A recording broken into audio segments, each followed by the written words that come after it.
time. Did you have any idea what a studio musician was, or were you just scared trying to sing? No. You know, when we first went to Motown, the Funk Brothers were there, and it was just wonderful because we recorded all in one room, Studio A in Hitsville, and it was this little room, and it was the band was there, and we were over here, and it was like one happy family. You know, unlike later when you had to record with the music in your ears, nothing like having the band right there with you. So this is just wonderful. Yeah.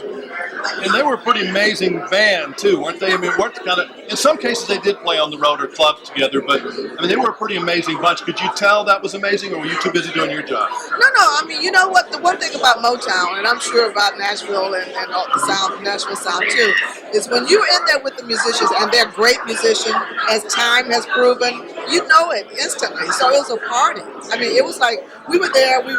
They were the band, we were the singers, but it was a party. It wasn't a session. You know what I mean? So of course we could tell because it was perfect. Now when I was singing up on stage at sound check with the guys, it was almost like back there 45 years ago in Studio A because it sounds just the same. I mean, so when you're with great musicians, you know it. Were you any good at picking hits? Like can you remember, I mean, because you recorded a lot of stuff, you know, when you heard You Can't Hurry Love, did you know that was a hit? Jimmy, let me tell you, you just hit it on the nose. When Holland Dozier Holland brought us Where Did Our Love Go, 1964, it was actually 1963, we all said, oh, we don't like that.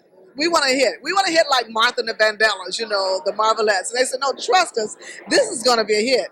And we're like, oh, God, I cried. I remember crying. So now the biggest thing is that Holland Dozier Holland said, don't ask Mary because she doesn't know anything about a hit. And old Martha, she was from like You Fall, and she was the secretary or something. I mean, it's really, when you look back on it, it's almost funny that all these people turned into being legends. So yes, and you know, who would have known that? I mean, I think we all got into it because we played our music well, we sang our music well, we enjoyed it very much, and we were in it for, as young people, just because that's what the gift that God gave us. Who knew? You know, 45, almost 50 years later, we'd still be, I'm still standing after all this time. No, we didn't know it, but it just felt good. I know. Well, congratulations on all Thank you.